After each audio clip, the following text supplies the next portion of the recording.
Assalamualaikum warahmatullahi wabarakatuh. Kami kelompok 6 ingin memaparkan PPT kami dengan tema perkembangan moral anak usia dini. Yang pertama, definisi moral. Sikap dan nilai moral berasal dari kata Latin mores, yang berarti tata cara, kebiasaan, dan adat. Perilaku sikap moral berarti perilaku yang sesuai dengan kode moral kelompok sosial yang dikembangkan oleh konsep moral. Yang dimaksud dengan konsep moral ialah peraturan perilaku yang telah menjadi kebiasaan bagi anggota suatu budaya. Konsep moral inilah yang menentukan pola perilaku yang diharapkan dari seluruh anggota kelompok. Menurut Piaget Sinalungan pada tahun 1997, hakikat moralitas adalah kecenderungan menerima dan menaati sistem peraturan. Selanjutnya, Colbrecht Gunarsa pada tahun 1985 mengemukakan bahwa aspek moral adalah sesuatu yang tidak dibawa dari lahir, tapi sesuatu yang berkembang dan dapat diperkembangkan atau dipelajari. Dalam mempelajari perkembangan sikap moral peserta didik usia sekolah, Piaget Sinalungun pada tahun 1997 mengemukakan 3 tahap perkembangan moral sesuai dengan kajian pada aturan dalam permainan anak. Piaget membagi perkembangan menjadi 3 fase, yaitu yang pertama, fase absolut, yaitu anak menghayati peraturan sebagai suatu hal yang dapat diubah karena berasal dari otoritas yang dihormatinya. Yang kedua, fase realitas anak, yaitu anak menyesuaikan diri untuk menghindari penolakan orang lain. Peraturan dianggap dapat diubah karena berasal dari perumusan bersama. Yang terakhir, fase subjektif anak, yaitu memperhatikan motif atau kesengajaan dalam penilaian perilaku. Perkembangan moral dipengaruhi upaya membebaskan diri dari ketergantungan pada orang tua, meningkatkan interaksi dengan sesama, dan berkontak dengan pandangan lain. Dengan interaksi yang bertambah luas, anak makin mampu memahami pandangan orang lain dan berbagi aturan kehidupan bermoral dalam kebersamaan. Menurut para ahli filsuf, menurut Piaget Sinalungan 1997, hakikat moralitas adalah kecenderungan menerima dan menaati sistem peraturan. Sedangkan menurut Colbert Gunarsa tahun 1985, moral adalah sesuatu yang tidak dibawa dari lahir, tapi sesuatu yang berkembang dan dapat diperkembangkan atau dipelajari. Teori-teori perkembangan moral. Yang pertama ada teori psikoanalitik. Menurut Freud, dengan teori psikoanalitiknya, perasaan cemas dan bersalah merupakan inti dari perkembangan moral.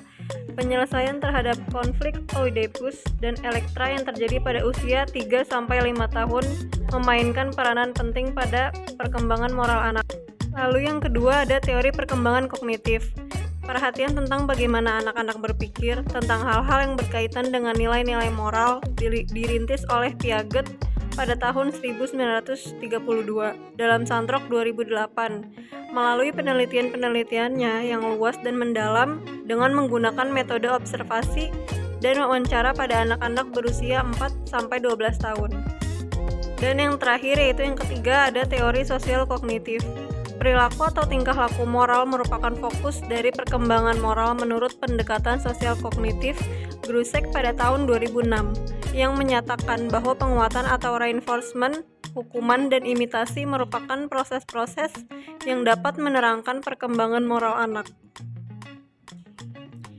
Strategi pembelajaran untuk mengembangkan moral anak usia dini. 1. Menanamkan rasa cinta kepada Allah Subhanahu wa Ta'ala. Di antara cara membimbing anak menuju akidah yang benar adalah dengan mendidik mereka untuk mencintai Allah. Pendidikan ini harus diberikan sejak dini. Pada saat tersebut, mulailah mereka diperkenalkan kepada makhluk-makhluk Allah seperti manusia, binatang, dan tumbuh-tumbuhan yang terdekat di sekitar mereka. 2. Menciptakan rasa aman. Perasaan aman dan ketenangan adalah kebutuhan yang mendasar yang selalu didambakan anak. Saat dia sakit dan menangis, dia mengharapkan ibunya bangun dan berjaga sepanjang malam untuk berada di sampingnya, memberikan kehangatan jika diinginkan. Yang ketiga yaitu mencium dan membelai anak. Mencium anak merupakan hal yang mampu memenuhi kebutuhan akan rasa kasih sayang. Rasul Shallallahu Alaihi Wasallam bersabda yang intinya agar memperbanyak mencium anaknya karena setiap ciuman adalah 1 derajat di surga dan jarak antara derajat satu dengan yang lain adalah 500 tahun. Yang keempat yaitu menanamkan cinta tanah air. Strategi dalam pengembangan moral dan nilai agama untuk anak usia dini salah satunya adalah menanamkan rasa cinta tanah air sejak dini. Cinta tanah air ini dapat diperkenalkan pada anak melalui kegiatan upacara. Yang kelima yaitu meneliti dan mengamati.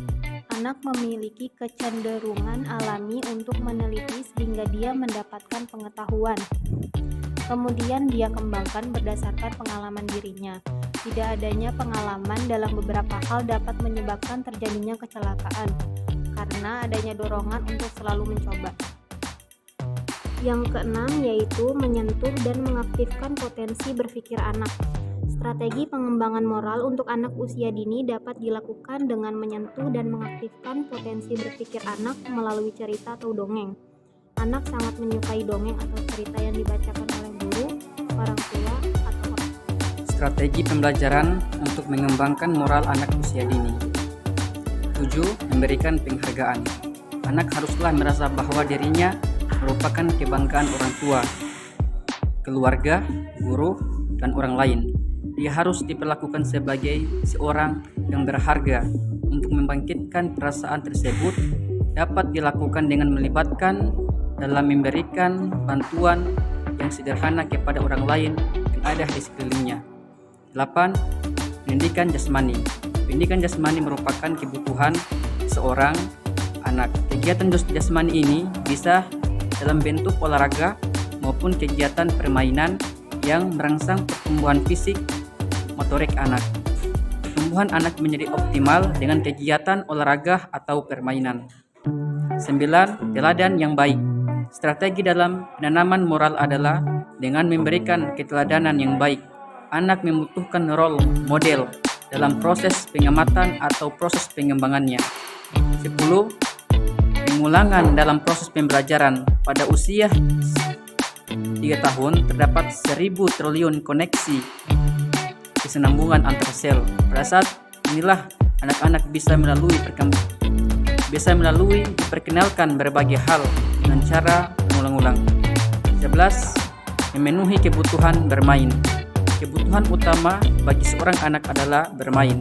Proses pembelajaran atau penanaman nilai-nilai agama dan moral bagi anak dapat dilakukan dengan kegiatan bermain. Bermain akan merangsang perkembangan otak atau pertumbuhan fisiknya. Permainan tersebut dapat dikemas menjadi permainan edukatif yang menyenangkan. Sekian dan terima kasih.